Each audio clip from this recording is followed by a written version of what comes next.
بسم الله الرحمن الرحيم إن الحمد لله نحمده ونستعينه ونستغفره ونعوذ بالله من شرور أنفسنا ومن سيئات أعمالنا من يهده الله فلا مضل له ومن يضلل فلا هادي له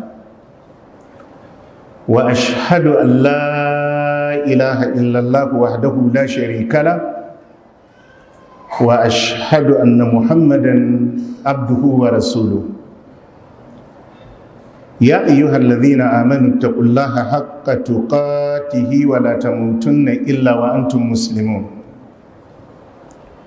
يا أيها الناس اتقوا ربكم الذي خلقكم من نفس واحدة وخلق منها زوجها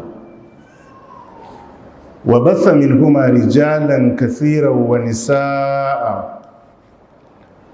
واتقوا الله الذي تساءلون به والأرحام إن الله كان عليكم رقيبا يا أيها الذين آمنوا اتقوا الله وقولوا قولا سديدا يصلح لكم أعمالكم ويغفر لكم ذنوبكم ومن يطع الله ورسوله فقد فاز فوزا عظيما أما بعد فإن أصدق الحديث كتاب الله وخير الهدي هدي محمد صلى الله عليه وسلم وشر الأمور محدثاتها فإن كل محدثة بدعة وكل بدعة ضلالة وكل ضلالة في النار. Assalamu alaikum wa rahmatullahi wa barakatuh. Yau 29 ga watan Zulhijja. Hijirar Annabi sallallahu alaihi wa alihi wa sallam tana 1447. Wadda yau 15 ga watan 6 miladiya tana 2026. Muna daɗa godiya na Allah subhanahu wa ta'ala bisa ni'imominsa na zahiri da baɗi. Allah mun gode, Allah mun gode, Allah mun gode. Ayyukan da muka gabatar Allah ya karɓa mana. Wadda za mu yi Allah ya datar da mu daidai ya sa karɓaɓɓu ne wadda za su amfani mu ranar alkiyama. Kamar yadda aka sanar yau insha Allah mun dawo bakin karatuttukanmu na yau da gobe. Za mu fara da darussanmu na goron sallah. Yau insha Allah za mu yi darasi kan manufar aiko manzanni da Allah ya yi ga mutane. Allah ya aiko manzanni da yawa da kansa a ƙur'ani ya ce ba wadda ya san iya adadinsu in ba shi Allah ba. Walaqad arsalna rusulan min qablika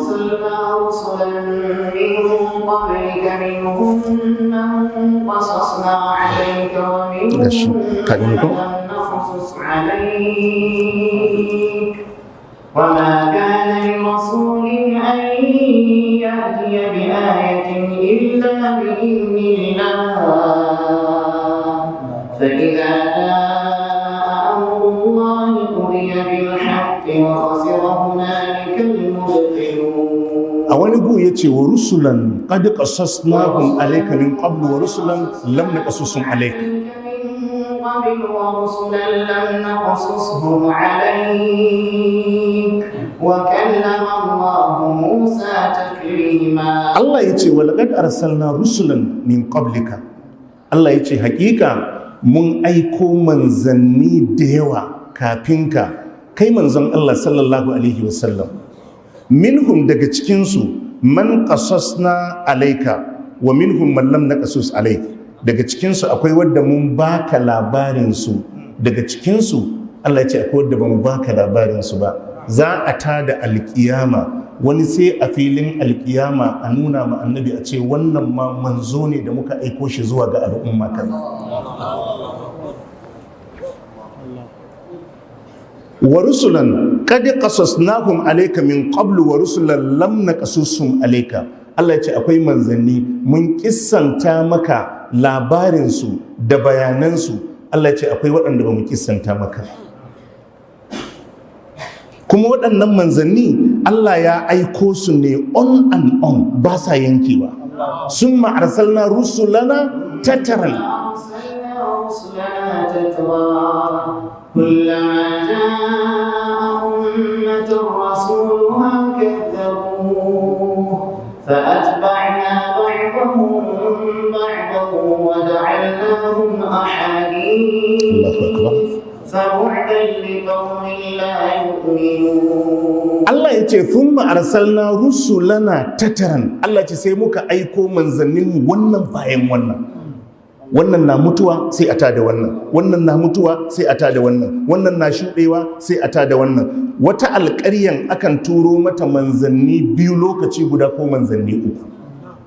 وَاضْرِبْ لَهُم مَّثَلًا أَصْحَابَ الْقَرْيَةِ إِذْ جَاءَهَا الْمُرْسَلُونَ إِذْ أَرْسَلْنَا إِلَيْهِمُ اثْنَيْنِ فَكَذَّبُوهُمَا فعززنا بثالث فقالوا إنا إليكم مرسلون. Wannan alƙarya da Allah ya bada labarinta a suratu Yasin, ita kadai alƙaryar manzanni uku Allah ya tura mata. To waɗannan manzanni da Allah ke turawa a jere wani lokaci a haɗa biyu uku lokaci guda, idan wannan manzon ya mutu wannan ya zo, akwai hikima ko babu? Akwai hikima. Yana daga cikin abinda za ka jahilci kanka ka halakar da kanka shine ya zama ka gagara fahimtar alaƙar da take tsakaninka da ubangijinka. Ka gagara fahimtar da yawan mutanenmu suna rayuwa ne yadda muke rayuwa. Menene manufa na rayuwarsu? Menene manufa na shar'anta musu addini? Menene manufa na aiko manzo ko manzanni?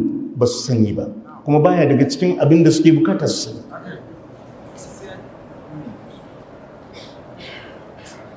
Ba zai yiwu Allah ya samar da wani tsari na shar'anta manzanci, na aiko manzanni da saƙonni, kuma a ce babu dalili ba manufa cikin aiko waɗannan manzanni ba.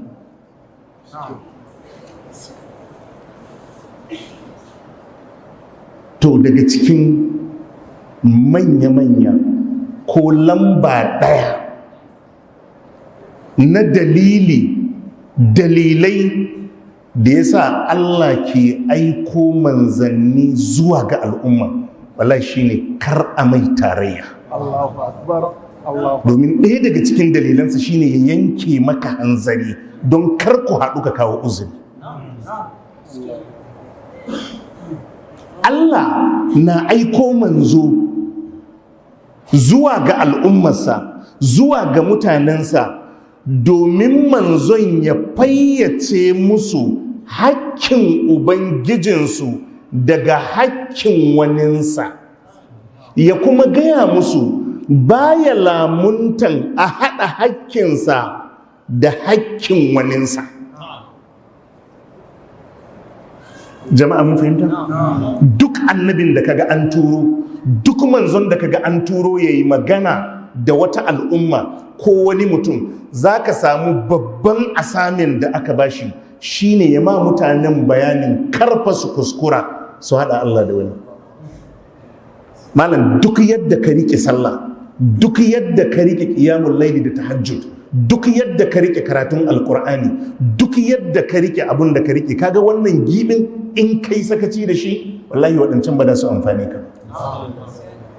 Duk abin da aka gina a musulunci ya ɗoru ne akan kaɗaita Allah da bauta, kar a yi tarayya. In aka rasa wannan, duka abin da aka gina wallahi bai ginu ba, bai ginu ba. Duk abin da aka gina bai ginu ba. Allah a cikin alkur'ani ya ce walaqad ba'athna fi kulli ummatin rasulan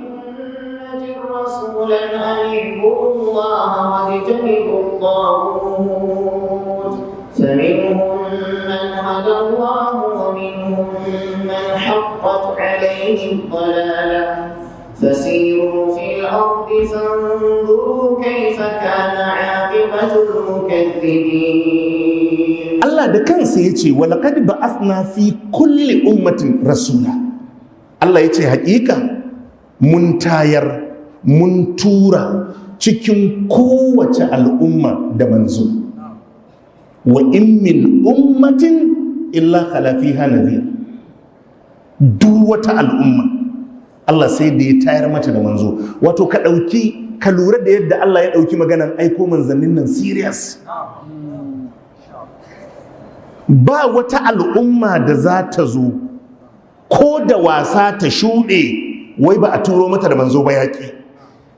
Ya kamata ka gane akwai wani abu behind aiko manzanni.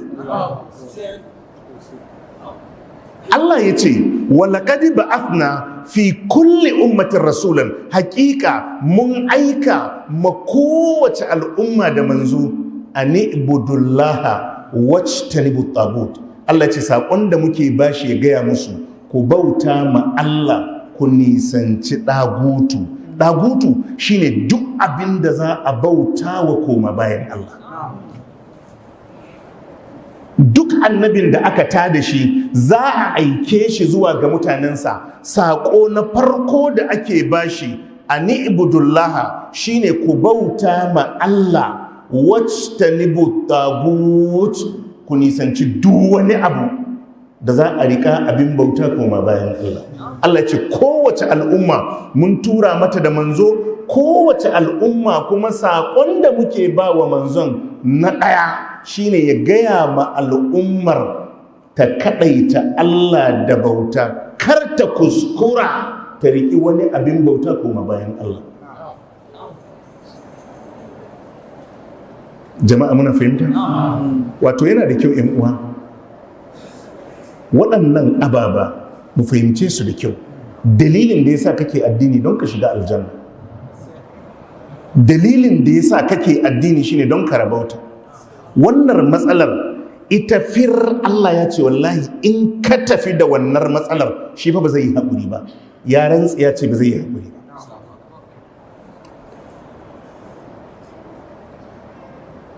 Duk manzon da Allah ya aiko duniya, saƙon da yake fara bashi ya gaya wa mutanensa ku kaɗaita Allah da bauta, ku nisanci bautan komai kuma bayan Allah. A suratu Taha yake cewa wa ma arsalna min qablika min rasulin illa nuhi ilaihi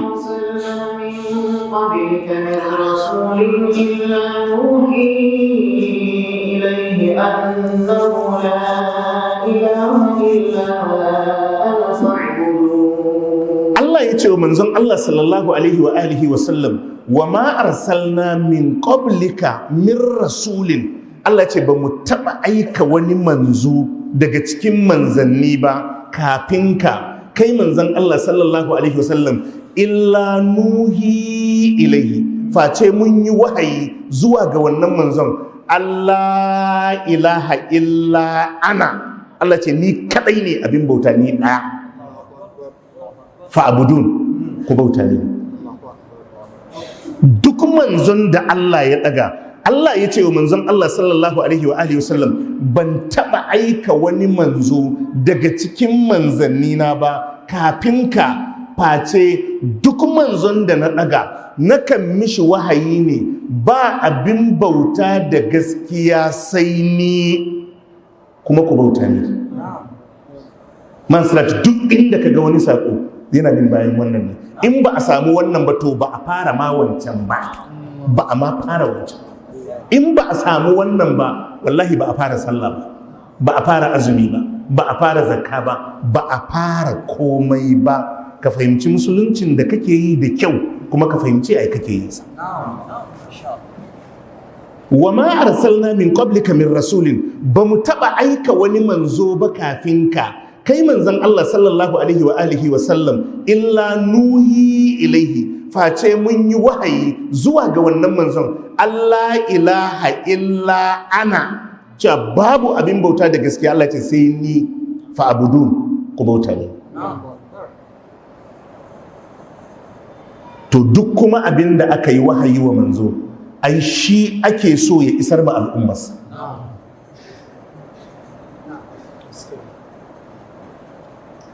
Jama'a mun fahimta? Shi yasa idan ka dubi tsarin musulunci da yadda musulunci ya zo, yana da kyau mu kyautata tunaninmu game da addininmu da makomarmu. Iya ribar mu mafi tsada da Allah ya mana baiwa da ita shine addini. Duk abin da musulunci ya zo, duk abin da musulunci ya zo da shi, za ka samu wannan lamban shine ɗaya, sannan duk abin da za a goya za ka samu an goya shi ne a kan wannan kyawa. Ba wani abu a musulunci mai cin gashin kansa wai tauhidi ma ya ci gashin kansa. Duk abin da za a gina har ma ka samu an gina shi ne akan tauhidi, saboda haka daga inda tauhidi ya rushe duka sun rushe. Ba za a ce to tauhidi ka ci gashin kanka, sallah kai ma ci gashin kanka, yadda ko ba tauhidi sallah na nan, a'a.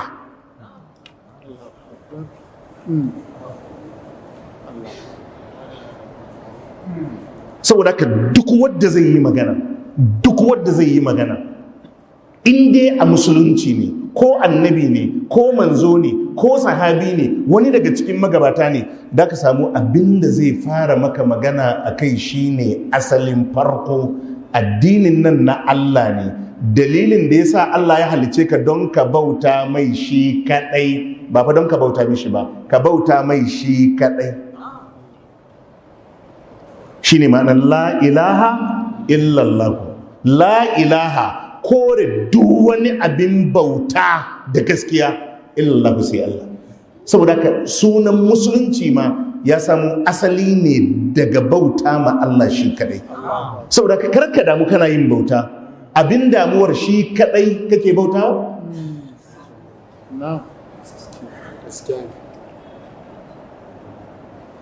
Ka duba annabi Musa alaihi salatu wassalam, lokacin da ya isa wadin tuwa, lokacin da Allah zai manzantar da shi, a suratul Taha Allah ce wa hal ataka hadisu Musa, إذ رأى نارا فقال لأهله كثوا إني آنست نارا لعلي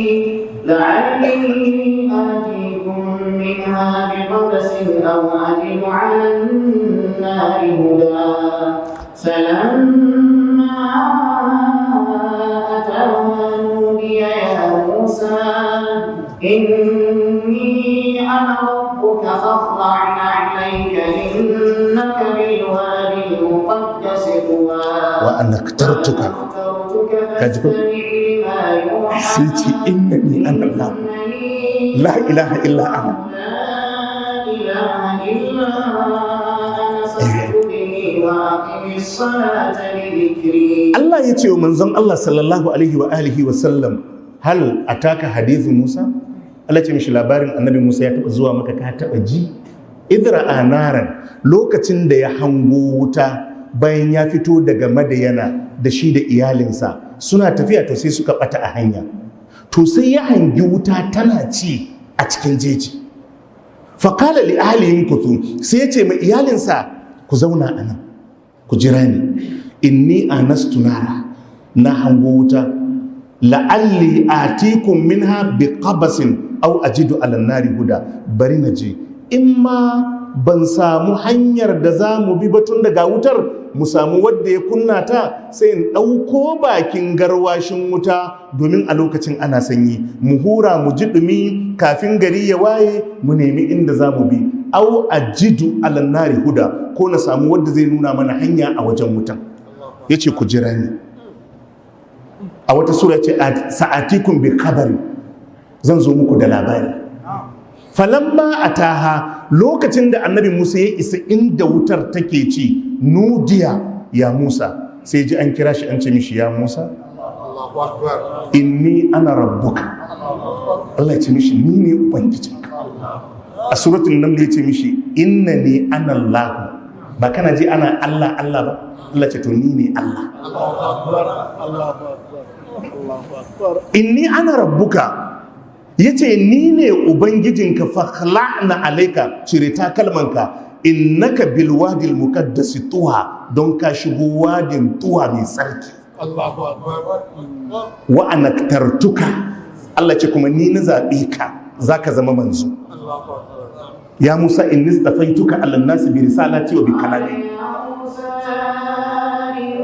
اصطفيتك على الناس برسالاتي وبكلامي فخذ ما آتيتك وكن من الشاكرين. وأنا اخترتك yace mishi Musa ni na zabe ka da kaina zaka zama manzo.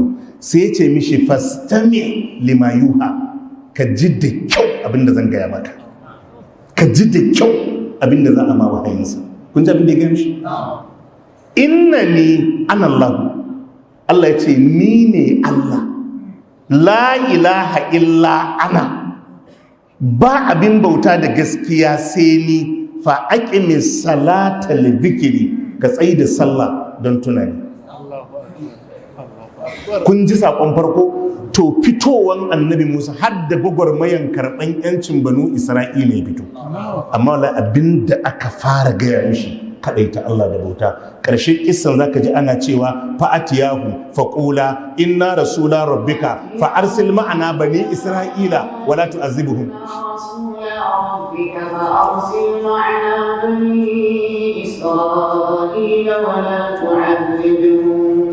وَجِئْنَاكَ بِآيَةٍ مِّن رَّبِّكَ وَالسَّلَامُ عَلَىٰ مَنِ اتَّبَعَ الْهُدَىٰ. Fa'atiyahu, Allah ya ce annabi Musa da annabi Harun ku je wa Fir'auna, faqula ku ce mishi inna rasula rabbika, mu biyun nan manzanni ne na ubangijinka, fa arsil ma'ana bani isra'ila wala tu'adhibhum, ka sake ƴan uwanmu banu isra'ila, ka daina gana musu azaba. To duk da za a je karɓan yancin banu isra'ila, amma wallahi maganan da Allah ya fara mishi shi ne maganar kaɗai tashi da bauta.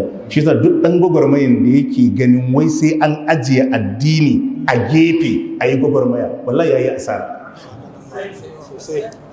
Tsiyar mai yancin za ta maka in kwanciyar kabari ya ɓaci, tsiyar mai yancin za ta maka in haɗuwarka da Allah da ya kyau.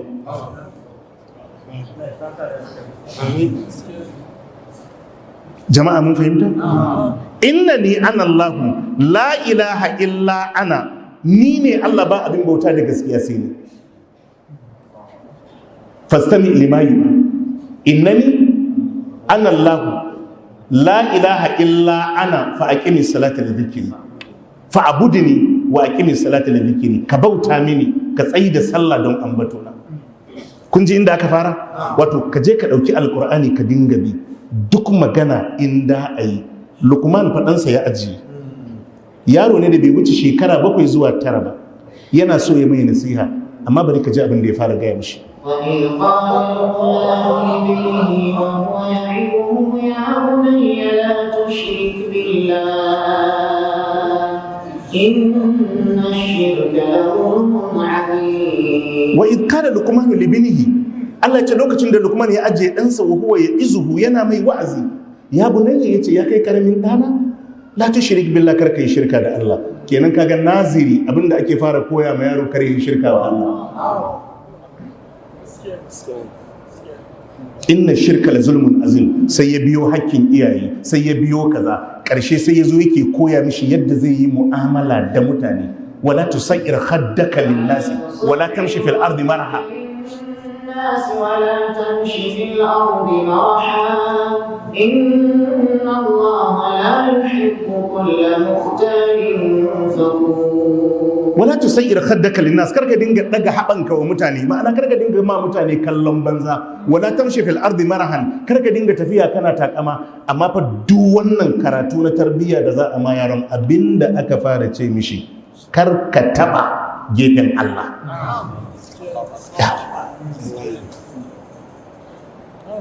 Karka shiga hakkin Allah, karka yi shirka ma Allah. Inna shirka la zulmun azim, shirka zalunci ne, babban zalunci.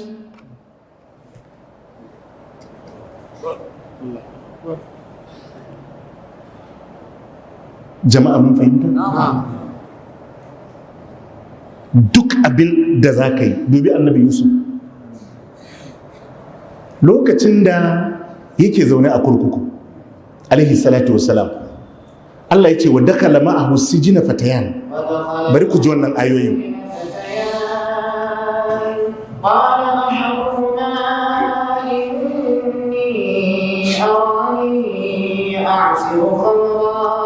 وأما الآخر فيسلم فتأكل الطير من رأسه قضي الأمر الذي فيه تستفتيان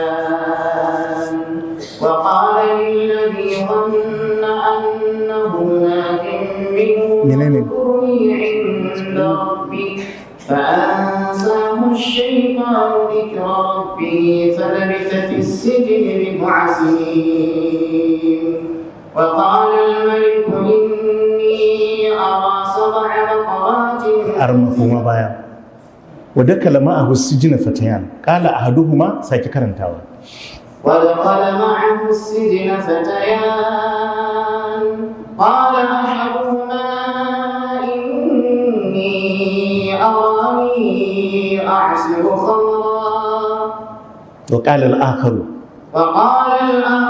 إني أراني أحمل فوق رأسي خبزا وقال الآخر إني أراني أحمل فوق رأسي خبزا تأكل الطير منه نبئنا بتأويله إنا نراك من المحسنين قال لا يأتيكما طعام ترزقانه إلا نبأتكما بتأويله قبل أن يأتيكما ذلكما مما علمني ربي إني تركت ملة قوم لا يؤمنون بالله وهم بالآخرة هم كافرون واتبعت ملة آبائي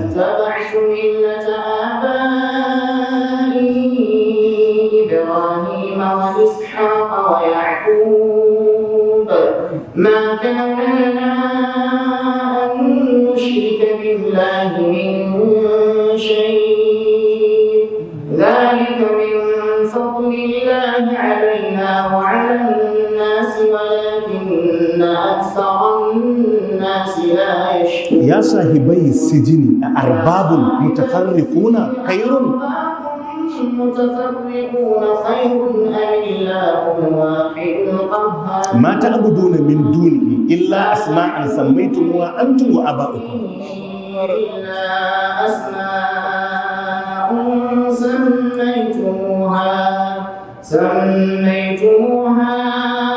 أنتم وآباؤكم ما نزل الله بها من سلطان إن الحكم إلا لله أمر الله تعبدوا إلا إياه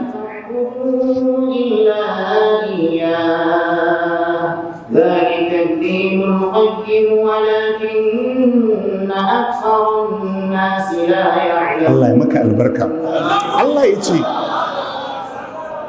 ودخل معه السجن فتيان النبي يوسف ya shiga kurkuku ne tare da waɗansu samari biyu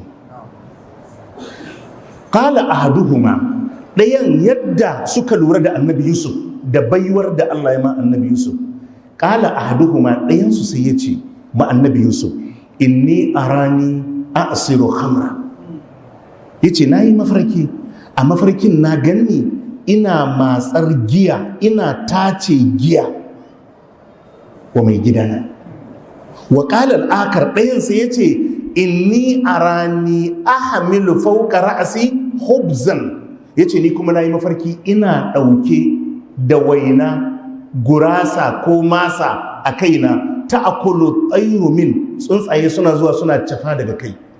Nabbi ina bi ta'wili, ka ba mu fassaran wannan mafarkin mu, inna naraka minal muhsinin, don muna ma kallon mutumin arziki.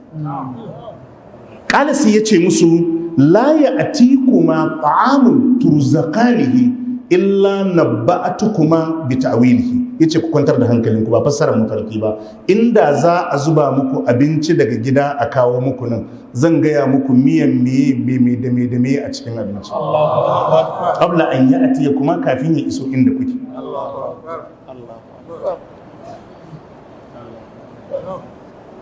Zalika min fadlillahi alaina wa ala, ko zalika mimma allamani rabbi, yace wannan abu ne da ubangiji na ya sanar da ni. Yanzu ba maganar mafarki suka mishi, ya fassara musu mafarki, sai yace a ajiye maganar mafarki tukunna, sai yace inni taraktu millata qaumin la yu'minuna billahi wa hum bil akhirati hum kafirun, sai aka dawo kan tauhidi. Allahu akbar. Allah, kun fahimci magana? Abinda suka tambaye shi fassarar mafarki, me addinin su wannan bai shafe shi ba, ba su gaya mishi ba. Me addinin ka ba su tambaye shi ba. Amma ga abinda suka tambaye shi, ku ji shi kuma abinda yake musu bayani. Ya ce musu ba wannan mafarkin da kuka yi ba, inda abinci za a sa a kawo muku, zan gaya muku tun kan abincin ya iso, ga irin abincin da aka yi, ga abin da za a kawo muku, ga kuma yadda aka sarrafa abincin. Wannan kuma wani abu ne da Allah ya sanar da ni. Sai ce amma ku sani, inni taraktu millata qaumin la yu'minuna billahi, ni fa tuni na bar hanya, na fita, na yi watsi da hanyar waɗanda ba su yi imani da Allah ba, wa hum bil akhirati hum kafirun, wanda suka kafirce maranar lahira. Sai ce wata ba'atu millata aba'i, ni fa na bi hanyar iyayena ne, Ibrahima wa Isaka wa Yaquba, hanyar tauhidi kenan. In ka ji wannan layin to dodar kenan. Wata ba'atu millata aba'i, yace na bi hanyar iyayena ne, Ibrahima wa Isaka wa Yaquba, ma kana lana an nushrika billahi min shay'in, yace ba zai yiwu gare mu ba zai sa'u ba mu yi tarayya ma Allah da komai. Zalika min fadlillahi alaina wa ala nasi walakinna aktharan nasi la yashkurun, yace wannan kuma falala ce ta Allah gare mu da mutane ne ba su godiya. Ya sahibai sijini, sai yace ya ku abokaina da muke zaune a kurkuku, a arbabun mutafarriquna, ku ji tambayan da suka mishi, ku ji abin da yake gaya musu, saboda dama wannan shine lamba 1. Allahu akbar, Allahu akbar. Duk abin da kuka je kuke damawa, in kuka bar tauhidi a baya to kun bar komai a baya. Ya sahibai sijin, yace ya ku abokaina da muke zaune a kurkuku, a arbabun mutafarriquna khairun, shin yanzu rike ababen bauta daban-daban barkatai, wannan ya bauta ma wancan, wancan ya rike wancan, khairun amillahu alwahidul qahar, ko rike Allah ɗaya mai rinjaye. Sai ce musu mata abuduna min dunihi illa asma'an sammaytumuha antum wa aba'ukum, duk abinda kuka rike kuke bautawa, saboda ya lura hanyar da suke ta shirka ce. Sai ce ba matsalar, domin a fassarar mafarkin ɗaya za a sare kansa, to amma ko an sare kansa inda tauhidi da sauki, ba sare kan ne matsala ba, kwanciyar kabari. Saboda ka sai ya bar wannan, sai ya dawo doron wannan bayani da yanzu muke karantawa.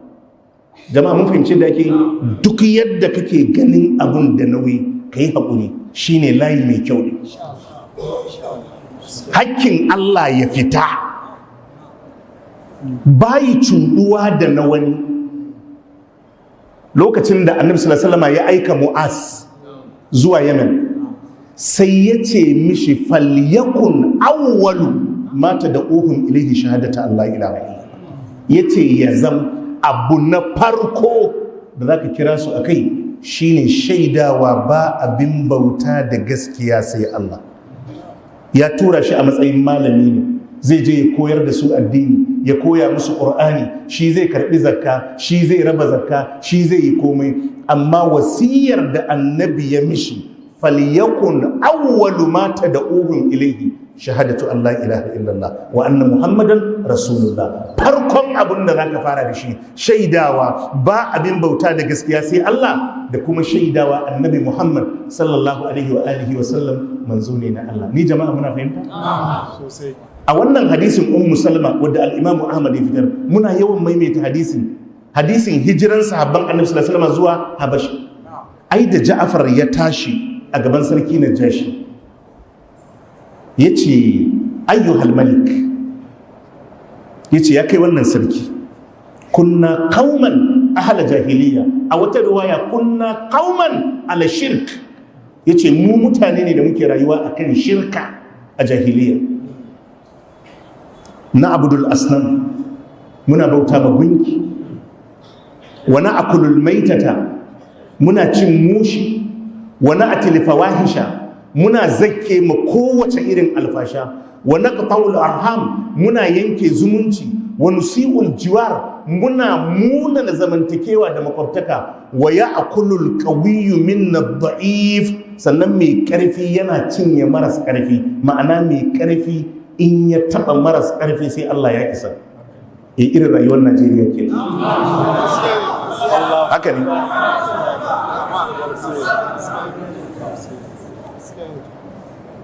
Kai yanzu ka isa ka ce za ka yi shari'a da wani dan majalisa? A baki ne za a ce yancin ku daya, amma kai ma ka san a Najeriya cewa yancin ku ba ɗaya bane. A ƙarya ne, kai ma ka san ba ɗaya bane. Wadda mutum a Najeriya ana zuwa a kama shi a tafi da shi ya yi kwanaki, bai ma san akan bai aka kama shi ba tukunna, bai ma san me ya hada shi da wa ma me ma ya yi ma tukunna, bai ma sani ba.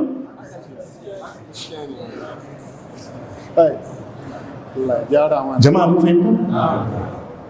To abu na farko shine hakkin Allah.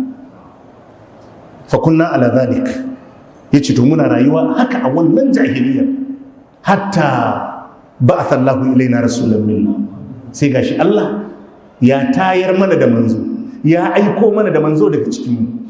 Na'arifu nasabahu, manzonmu mun san nasabarsa, mun san gidan da ya fito. Wa sidqahu, mun san gaskiyarsa. Wa amanatahu, mun san amanarsa. Wa afafahu, mun san kamewarsa. Fada'ana ilallahi, yana zuwa sai ya kiraye mu zuwa ga Allah, linwahidahu wa na'budahu, mu kadaita shi da bauta. Kun ji abu na farko? Abinda annabi Muhammad sallallahu alaihi wa sallam ya fara shine kadaita Allah da bauta, saboda daga inda wannan ya gurbata a addinin ka komai ya gurbata. Idan an kwantar da mutum a kabari, annabin ne ya ce abin da na fara tambayin ka waye ubangijinka, to in ka hada shi da wani zaka ce shi ne? Ai dai ka ce su. Haka ne ko ba haka ba? Shi dai wala kiri zai tambaye ka ne, sunansa nakir, ya zo a cikin hadisin al-Imam Tirmidhi, munkar wa nakir. To nakir din ko munkar din shine hasa suke ce mishi wala kiri, haka sunan yayi.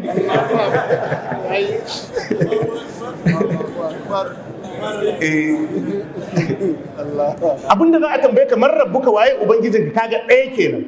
Idan biyu ne, kaga daga tambayar ka faɗi. In ka hada shi da wani, kaga su da su tambaye ka waye ubangijinka, kaga ubangiji ɗaya ne, kai kuma biyu ko uku ko hudu ka bauta.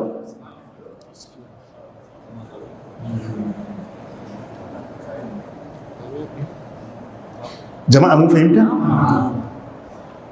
To shine abu na farko, kadaita Allah da bauta, shine ma'anar la ilaha illallah. Abu na biyu, ‘yan uwa, wato karka ɗauka idan ka faɗi la ilaha illallah kuma za ka naɗe hannunka ka zauna ka ɗauka ka gama sauke hakkokinta. A'a, aiki ne a cikinta. saboda ka da yawa sai a ce to mutumin da yake cewa la ilaha illallah la ilaha illallah ai magana ka faɗa, aikinka zai tabbatar da maganan ko ya karyata magana.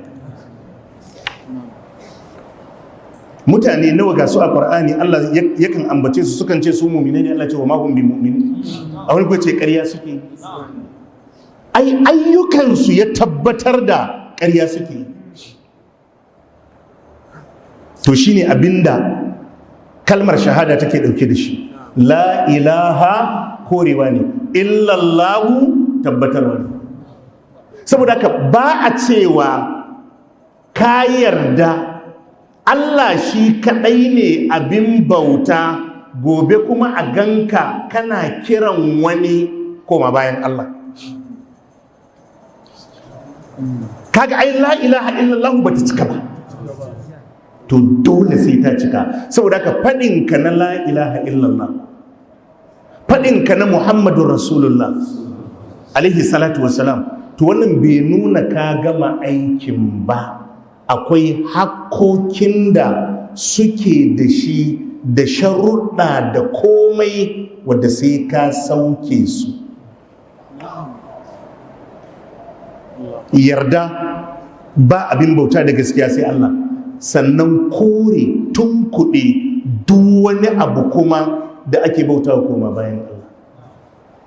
Shi yasa wannan hadisin Jabir da muka karanta, hadisin Ja'far da muka karanta, ai da yace wa kunna ala dhalik hatta ba'atha Allahu ilaina rasulan minna na'rifu nasabahu wa sidqahu wa amanatahu wa afafahu fada'ana ila Allah linwahidahu wa na'budahu, sai yace wa nakhla'a ma kunna na'budu nahnu wa aba'una min dunihi min alhijarati wal awthan. To kaga an samu la ilaha illallah ko la ilaha illallah,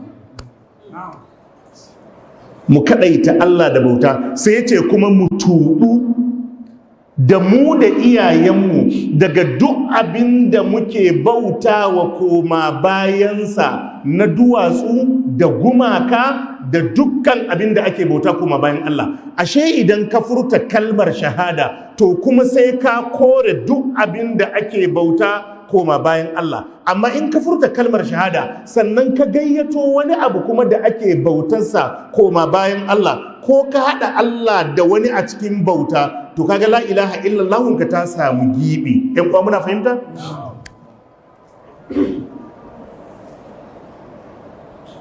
Fada'ana ilallahi lin wahidahu, don mu kadaita shi da bauta, wa na'budahu mu bauta mishi. Sai yace wa nakhla'a ma kunna na'budu nahnu wa aba'una, sannan mu tubu daga abinda muke bauta da mu da iyayenmu min dunihi koma bayan Allah, min alhijarati na duwatsu wal awthan da kuma sauran ababen da ake bauta musu koma bayan Allah. Ashe kenan in ka rungumi la ilaha illallah, sai ka barranta kuma daga duk wani abu da ake bauta mishi koma bayan Allah.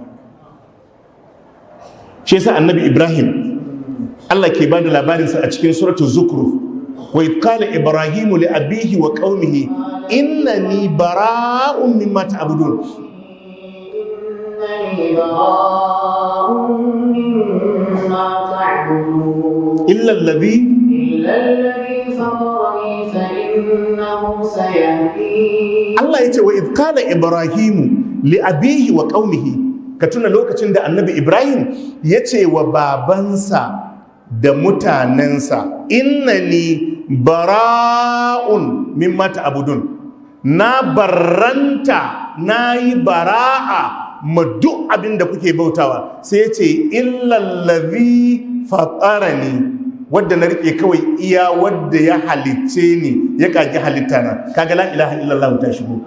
Innani bara'un mimma ta'budun shine la ilaha illallazi fatarani shine illallah.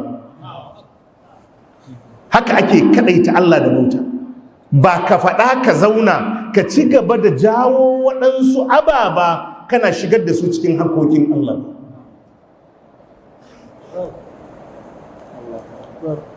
Shi yasa zaka ji laqad arsalna nuhan ila qaumihi faqala ya qaumi ibudullaha ma lakum min ilahin ghayruhu.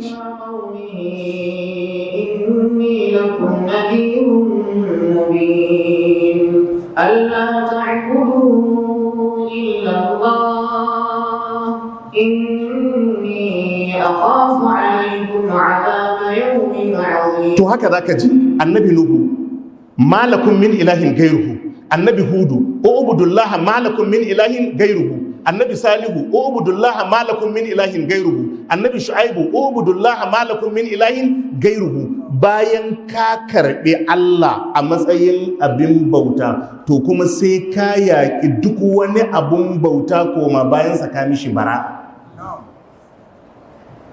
Amma cewa ka yarda ba abin bauta da gaskiya sai Allah, amma cikin nau'ukan bauta akwai wani da kake juyar da shi zuwa ga wani Allah, akwai wani nau'in bauta da kake yi ma wani koma bayan Allah, to yanzu la ilaha illallah ba ta zauna. Jama'a mun fahimta? Saboda ka korewa ne da tabbatarwa. Kore kowane abin bauta bai cancanta ba, bai dace ba, bai kamata ba, ba hakkinsa ba ne ba. Waye mai hakkin? Shi ne Allah. To wannan shi ke nuna cewa abu na farko da musulunci ya zo da shi ka karba, to kuma sai a je kan nabi.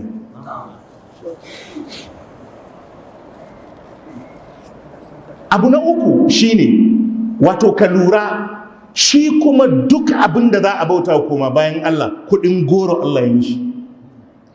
Domin da yawa idan sun zo suna so su rubuta da mutane, in aka zo fassara wani abun bauta koma bayan Allah sai dinga cewa dodanni.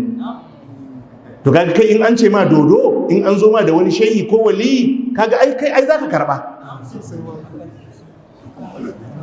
Zaka karba. Duk abinda koma bayan Allah, duk inda Allah ya zo maganan bauta, in ya ambaci kansa, to duk abinda ba shi ba yakan ce ba abin bauta bane, duk wanda ya bauta mai ya yi shirka. Yanzu ai larabawa da yawansu ai gumaka suka bautawa, wasunsu mala'iku suka bautawa, irin mutanen annabi Ibrahim gunki suka bautawa, nasara almasihu suka bautawa, yahudu uzairu suka bautawa, amma duka kudin goro Allah ya musu yace kafirai. So ba ana kallon wa aka bautawan bane, ana kallon hakkin Allah ne.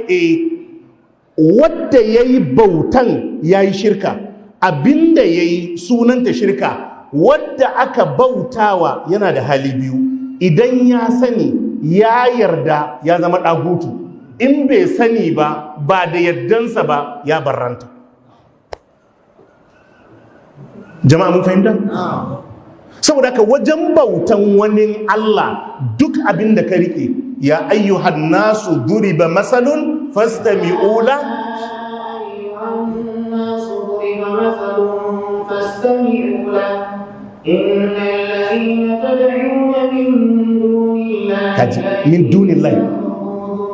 min dunillahi kawai.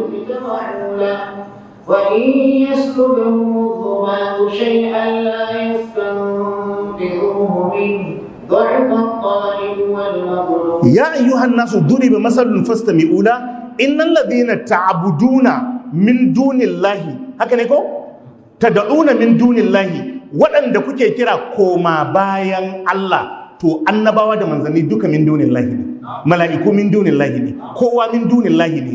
Ba wadda ya isa a bauta mai. In an bauta mai, to sai a ce an bauta ma wani koma bayan Allah, to hukuncin an yi hukuncin shirka wa Allah. Jama'a mun fahimta? Mathalul ladina takadu min dunillahi awliya,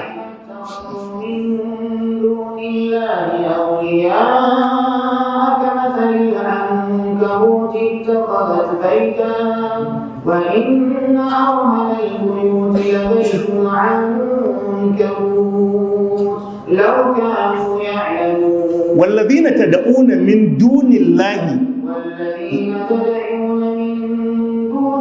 ما يملكون من دونه ما يملكون إن تدعوهم لا يسمعوا دعاءكم ولو سمعوا ما استجابوا لكم ويوم القيامة يكفرون بشرككم ولا ينبئك مثل خبير. To idan Allah ya zo korewa, kawai abinda Allah ke ambato min dunihi ko min dunillahi, kawai koma bayan Allah. Akwai annabin da shi Allah ne, to ba a rike shi abin bauta. Akwai mala'ikan da shi Allah ne, ba a rike shi abin bauta. Akwai wani salihi wadda shi Allah ne, ba a rike shi abin bauta. Kawai idan aka zo ka rike wani abu koma bayan Allah, kawai za a ga Allah ka rike ko ba Allah ba Allah ba, to kawai duk abin da ka rike ka yi shirka ma Allah. Matukar bautarsa ka yi. Ai yanzu annabi Isa alaihi salatu wassalam, Allah ai ya tsaye da shi akan maganar nasara a ranar alkiyama. وإذ قال الله يا عيسى ابن مريم أأنت قلت للناس اتخذوني وأمي إلهين من دون الله قال سبحانك ما يكون لي أن أقول ما ليس لي بحق إن كنت قلته فقد علمته تعلم ما في نفسي ولا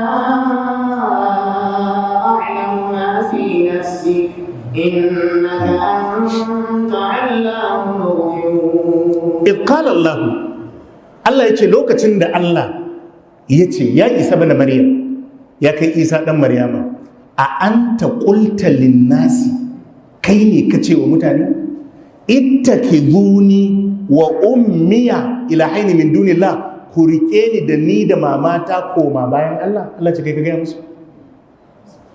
Kaga da shi da mamasan Allah kawai sai ya sa min dunillah. A anta qulta linnasi ittakiduni ilahaini ko min dunillah, kai ne ka gaya wa mutane ittakiduni ku rike ni wa ummiya da mahaifiyata min dunillahi koma bayan Allah. Ko shi aka bautawa tunda shi ba Allah bane, an yi shirka. Dalilin da yasa Allah ya kira su kafirai kenan. Kuma watan ka kalli hadarin abin, wato idan ka yi laifi ma Allah sai ka tuba ka koma zuwa ga Allah, maganar ma ba za a tare ita ba ranar alkiyama. Annabi ya ce wadda ya tuba ma laifi kamar bai yi ba ne, daidai ne da bai yi ba. Ina so ku duba girman maganar. To amma idan shirka ne, ba fa kayi ne ka tuba ba, raba maka aka yi sai an kira ka an tambaye ka. Shi ba bai fa bauta wa kansa ko mamansa ba, wasu ne suka bauta mishi, bai yarda ba da izininsa ba, amma sai da aka kira shi akan magana. Wato ka gane yadda kazantar shirka take, ka dubi yadda Allah yake ɗaukan maganar shirka da girma.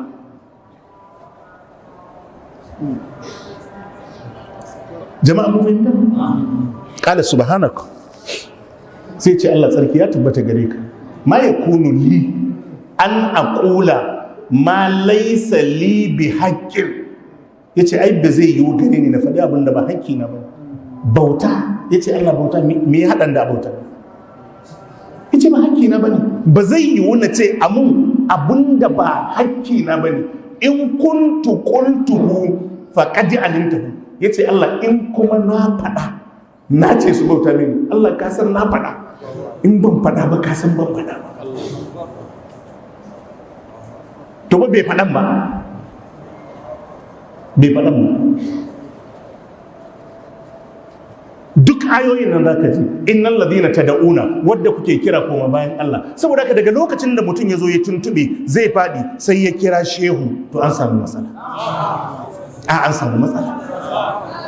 An samu matsala. Allahu akbar.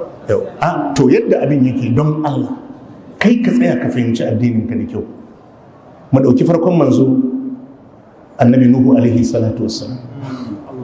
A suratul Qamar Allah ce kadzabat qablakum qaum nuhin fakadzabu abdana. فكذبوا عبدنا وقالوا مجنون وازدجر فدعا ربه أني مغلوب. Allah ya ce kadzabat qablahum qaum nuhin, kafin mutanenka su karyata ka. Allah ya ce mutanen annabi Nuhu sun karyata annabi Nuhu. Fakadzabu abadana, Allah ya ce sun karyata bawan mu, wa qalu majnunun wasdujir, suka ce mishi mahaukaci, suka mai barazanan kisa. Fada'a rabbahu, sai roki Allah. fada'a rabbahu anni maglubun fantasir, yace Allah an yi rinjayi a kaina, Allah an mun taron dangi fantasir, yace ka taimake ni. An karyata shi, an yi yunkurin kashe shi, ku ji maganan fada'a rabbahu, sai ya daga hannu ya roki Allah. To yanzu wani in shine sai ya roki annabi Nuhu, Allah sai na shi ma annabi Nuhu lokacin da waje ya yi waje sai ya kira Allah. To idan annabi Nuhu za ta matse mishi ya roƙi Allah ka kawo mun ɗauki, akwai wani riƙaƙƙe da ya isa ka shiga matsala ka kira shi? Wallahi tallahi babu. Wallahi kuma duk wannan gajiyawar arma Allah ya samar da ita ne tsakanin bayi da mafiya daraja don ya bayyanar da Allahntakarsa. Mafi tsadar abinda annabi Nuhu ya tallata a duniya shine shari'a. Shekara 950 yayi yana wa'azi a zo a bi Allah a shari'a, ɗansa sai ya kangare. Idan annabi Nuhu ya san hanyar da zai bi ya shiryar da ɗansa, zai bar shi mata? Akwai wadda yake da shirya a hannunsa?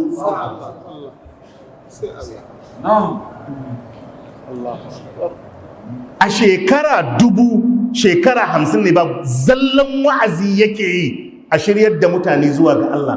Da matarsa da ɗansa suka fanɗare, suka kafirce don Allah. Jama'a, idan annabi Nuhu ya mallaki shiriya, zai bar yaron nan ya mutu a kafirci?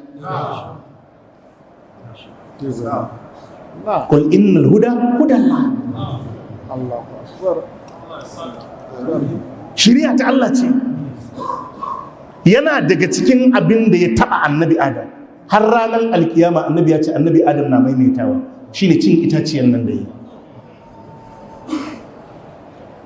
Cin itaciyar nan da yi ta taba shi. Ka dubi girma irin na annabi Adam, matsayi da daraja irin na annabi Adam, kai kololuwa a wajen annabta irin na annabi Adam. Shedan ya zo ya saƙa mishi abin da ya saƙa mishi, ya ci in itacen nan. Akwai kai wadda ya isa in ba Allah bai iya tsare ka?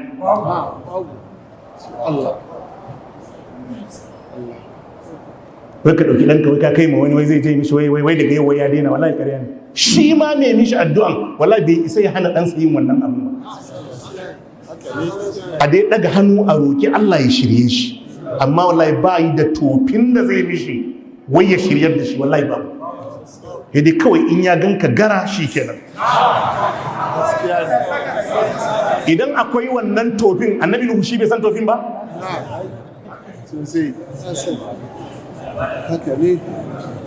Dukka bi manzannin nan. Annabi Isa alaihi salatu wassalam, ɗaya daga cikin abin da Allah ya ambata sai ya ce da shi da mamansa kana ya akula ni ta'am. Allah ya ce ai suna cin abinci kawai don a nuna maka ba Allah ba ne. Allahu akbar, Allahu akbar. To dukkan waɗannan ababa hakki ne na Allah shi kadai. Wallahi in ka shigar da wani ciki, kayi wa Allah tarayya. Kayi wa Allah tarayya. Ka fahimci haka. Duk abin da kake ciki, ubangijin ka ɗaya ne, mai gudanar da rayuwar ka ɗaya ne, mai ma sakamako ɗaya ne, shine Allah. In ka shigar da wani cikin wannan sabga, kayi wa Allah tarayya kuma ka taɓe.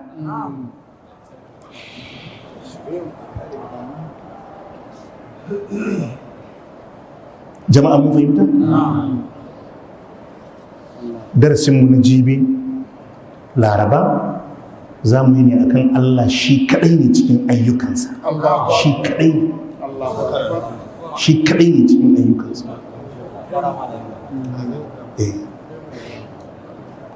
Allah bai taba ba mu wani ko manzo ko sakan uku ya ce to kai gudanar da abu kaza ba. Shi yake gudanar da kansa.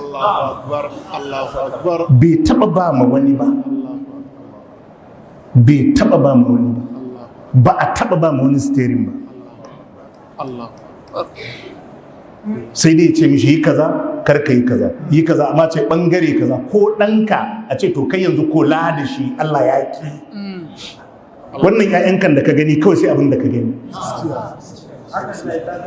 sai abin da ka gani shi ke gudanar da kansa kar ka shigar da wani cikin wannan sabgar abin da yake bukatar riko da sababi kai riko da sababi abin da ke bukatar kai addu'a kai addu'a ka sauke hakkin da yake kanka amma a juya abun ya yi ko kar ya yi wallahi sai Allah Allah buwayi